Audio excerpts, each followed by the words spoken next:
Trump ഇത് അധികാരമേൽക്കാൻ പോകുന്നതിന് മുന്നോടിയായി ലോകം മുഴുവൻ വലിയ മാറ്റങ്ങളാണ് നടന്നുകൊണ്ടിരിക്കുന്നത്. അതിലൊരു പക്ഷേ ഏറ്റവും വലിയ മാറ്റം നടന്നുകൊണ്ടിരിക്കുന്ന ഒരു രാജ്യം ചൈനയായിരിക്കും. അങ്ങനെ പറയാൻ കാരണം ചൈനീസ് എക്കണോമി ദിനം പ്രതി തകർന്നുകൊണ്ടിരിക്കുകയാണ്.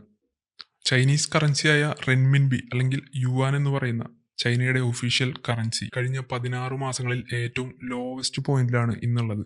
ഈ ഒരു സ്ഥിതി വരാൻ കാരണം ട്രംപ് അധികാരമേറ്റതിന് ശേഷം എന്തൊക്കെ ചെയ്യുമെന്നുള്ള ഭയം കൊണ്ട് തന്നെയാണ്. ട്രംപ് ക്യാമ്പയിനിലുടനീളം പറഞ്ഞിരുന്ന ഒരു കാര്യമുണ്ട്. താൻ പ്രസിഡന്റായി കഴിഞ്ഞതിന് ശേഷം ചൈനയിൽ നിന്ന് വരുന്ന ഗുഡ്സിന് താരിഫ് ഏർപ്പെടുത്തുമെന്ന്. എക്സ്പോർട്ടിനെ പ്രൈമറി സോഴ്സ് ഓഫ് റവന്യൂയി കാണുന്ന ചൈനയ്ക്ക് ഇത്തരത്തിൽ താരിഫ് ഏർപ്പെടുത്തി കഴിഞ്ഞാൽ അത് വലിയൊരു തിരിച്ചടി തന്നെയായിരിക്കും. ഇത്തരത്തിൽ താരിഫ് ഏർപ്പെടുത്താൻ മറ്റൊരു കാരണം ചൈനയും റഷ്യയും ഉൾപ്പെടുന്ന ബ്രിക്സ് ട്രേഡിനൊക്കെ ഡോളറിനെ മാറ്റി മറ്റൊരു കോമൺ കറൻസി കൊണ്ടുവരാൻ പോകുന്നു എന്ന വാർത്തയാണ്. ഡോളറിന്റെ ആധിപത്യം അവസാനിക്കുന്നു എന്ന് കേട്ട ട്രംപ് ഒരുപാട് ക്ഷുഭിതനായിരുന്നു. ഇതിനെല്ലാം മറുപടി എന്നോണമാണ് ചൈനയ്ക്കെതിരെ ട്രംപ് താരിഫ് ഏർപ്പെടുത്തുമെന്ന് പറഞ്ഞത്. 2008 ഗ്ലോബൽ ഫിനാൻഷ്യൽ ക്രൈസിസിന് ശേഷം ചൈന ഒരുപാട് പണം റിയൽ എസ്റ്റേറ്റിൽ ഇൻവെസ്റ്റ് ചെയ്തിരുന്നു. ഈ ഇൻവെസ്റ്റ്മെന്റിൽ നിന്നും ചൈനയ്ക്ക് ഒരുപാടൊന്നും നേട്ടമുണ്ടാക്കാൻ കഴിഞ്ഞില്ലെന്ന് മാത്രമല്ല, പല റിയൽ എസ്റ്റേറ്റ് കമ്പനികളും ചൈനയിൽ പൊളിഞ്ഞു വീണപ്പോൾ എക്കണോമി വലിയൊരു തിരിച്ചടി നേരിടുകയും ചെയ്തു. പോരാത്തതിന് 2008 ശേഷമുള്ള ഇന്ത്യയുടെ വളർച്ചയും ചൈനയ്ക്ക് തിരിച്ചടിയായി. അതോടൊപ്പമാണ് ഇപ്പോൾ വീണ്ടും ട്രംപ് അധികാരത്തിലെത്തുമ്പോൾ ചൈന നേരിടാൻ പോകുന്ന ഈ ഒരു വെല്ലുവിളിയും. ട്രംപ് വന്നതിന് ശേഷം മറ്റൊരു ട്രേഡ് വാർ ഉണ്ടാകുമെന്നാണ് ഇപ്പോൾ എല്ലാവരും കരുതുന്നത്. അതിനെ എല്ലാവരും വിളിക്കുന്നത് ട്രേഡ് വാർ 2.0 എന്നാണ്. എങ്കിലും US ഡോളറിന് ഇന്ന് ലോകത്തിന് മേലുള്ള ആധിപത്യം അവസാനിപ്പിക്കാൻ ബ്രിക്സ് രാജ്യങ്ങൾ എന്തെങ്കിലുമൊക്കെ നടപടികൾ ചെയ്യുമെന്ന് തന്നെയാണ് എല്ലാവരും വിശ്വസിക്കുന്നത്. കാരണം ഡോളർ തന്നെയാണ് ഇപ്പോഴും 90% ഗ്ലോബൽ ട്രാൻസാക്ഷൻസിനും ഉപയോഗിക്കുന്നത്. എല്ലാ ഇന്റർനാഷണൽ ട്രേഡിന്റെയും പകുതിയോളം ഡോളർ തന്നെയാണ് ഉപയോഗിക്കുന്നത്. ട്രംപിന്റെ ക്യാമ്പയിനിലെ ഏറ്റവും വലിയൊരു പോയിന്റും ഡീഡോളറൈസേഷനെതിരെ പ്രതികരിക്കുമെന്നായിരുന്നു. ബൈഡന് കാര്യമായി ഇതിലൊന്നും ചെയ്യാൻ കഴിഞ്ഞില്ലെന്നതും ഒരു സത്യമാണ്.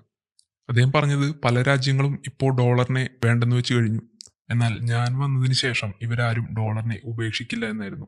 നിങ്ങൾക്കറിയാമല്ലോ, ട്രംപിന്റെ സ്വതസിദ്ധമായ ഒരു ശൈലിയിലാണ് അദ്ദേഹം ഇതെല്ലാം പറയുന്നത്. ഇത്തരത്തിൽ ഏതെങ്കിലും ഒരു രാജ്യം ഡീഡോളറൈസേഷന് കൂടെ നിന്നു കഴിഞ്ഞാൽ അവർ ചെയ്യുന്ന ഇമ്പോർട്ട്സിന് പെനാൽറ്റീസും അതുപോലെ തന്നെ 100% താരിഫും ഏർപ്പെടുത്തുമെന്ന് ട്രംപ് പല പ്രസംഗങ്ങളിലും ആവർത്തിച്ച് പറയുകയുണ്ടായി. 100% താരിഫ് എന്നൊക്കെ പറഞ്ഞാൽ പിന്നെ എക്സ്പോർട്ട് ചെയ്യുന്നതിൽ യാതൊരു ലാഭവും ചൈനയ്ക്ക് ഉണ്ടാകുകയില്ല. ചൈനയുടെ പോലെ തന്നെ റഷ്യയും ഇപ്പോൾ എക്കണോമിക്കലി വലിയൊരു ചലഞ്ചിലൂടെ പോകുന്ന ഒരു സമയമാണിത്. വലിയ രീതിയിലാണ് റഷ്യയിൽ ഇപ്പോൾ ഇൻഫ്ലേഷൻ ഉയർന്നു വരുന്നത്. ഇൻഫ്ലേഷനും അതോടൊപ്പം തന്നെ റൂബിളിന്റെ, അതായത് റഷ്യൻ കറൻസിയുടെ മൂല്യക്കുറവും റഷ്യൻ എക്കണോമിയെ ശരിക്കും പിടിച്ചു കുലുക്കിയിരിക്കുകയാണ്. കൂടാതെ അതിനോടൊപ്പം തന്നെയാണ് ഉക്രൈനും റഷ്യയുമായിട്ടുള്ള വാർ നടക്കുന്നത്. എന്നാൽ ട്രംപ് ഒരു കാര്യം പറഞ്ഞിട്ടുള്ളത്, ഉക്രൈൻ റഷ്യ വാർ ട്രംപ് വന്നതിന് ശേഷം അദ്ദേഹത്തെ കൊണ്ട് കഴിയുന്ന വിധത്തിൽ ഒത്തുതീർപ്പാക്കുമെന്നാണ്. ബൈഡനെ കൊണ്ട് ഒരു കാരണവശാലും കഴിയാത്തൊരു കാര്യം ട്രംപിന് ചിലപ്പോൾ സാധിച്ചെടുക്കാൻ പറ്റുമെന്ന് തന്നെയാണ് പല ലോകരാജ്യങ്ങളും വിശ്വസിക്കുന്നത്. ട്രംപ് വരുമ്പോൾ ഏതെങ്കിലും തരത്തിൽ വലിയ മാറ്റങ്ങൾ ലോകത്തുണ്ടാവുമെന്ന് എക്സ്പെക്ട് ചെയ്ത് തന്നെയാണ് എല്ലാവരും ഇരുന്നത്. എന്നാൽ അധികാരമേൽക്കുന്നതിന് മുൻപ് തന്നെ ഇത്തരത്തിലുള്ള വലിയ മാറ്റങ്ങൾക്ക് ലോകം വേദിയാകുമെന്ന് ആരും പ്രതീക്ഷിച്ചു കാണില്ല.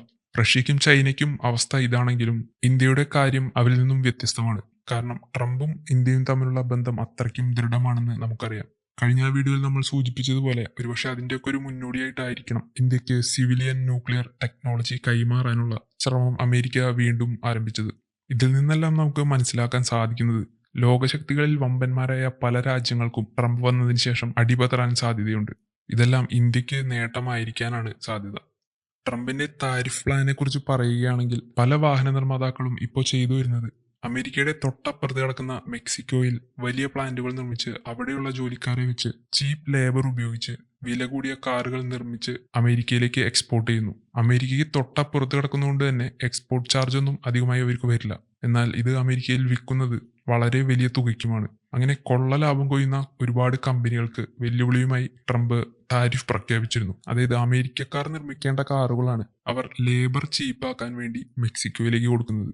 ഇത്തരത്തിൽ നിർമ്മിക്കുന്ന കാറുകൾക്ക് ട്രംപ് 100% താരിഫും പല പ്രസംഗങ്ങളിലും പ്രഖ്യാപിച്ചിരുന്നു. ഇതേ തുടർന്ന് പല കമ്പനികളും അവരുടെ പ്ലാന്റുകൾ മെക്സിക്കോയിൽ നിന്ന് മാറ്റുകയും തിരികെ അമേരിക്കയിലേക്ക് കൊണ്ടുവരികയും ചെയ്തിരുന്നു. ഇതേ പ്ലാൻ തന്നെയാണ് ചൈനയിലും ട്രംപ് ഇപ്പോൾ ചെയ്യാനായിട്ട് ഉദ്ദേശിക്കുന്നത്. 100% താരിഫ് എന്ന ഭീഷണി ചൈനയെ അമേരിക്കയ്ക്കെതിരായിട്ടുള്ള പല നീക്കങ്ങളിൽ നിന്നും പിന്തിരിക്കുമെന്ന് അദ്ദേഹത്തിന് അറിയാം. ട്രംപിന്റെ ഈ ഒരു മാസ്റ്റർ പ്ലാൻ എങ്ങനെയുണ്ട്?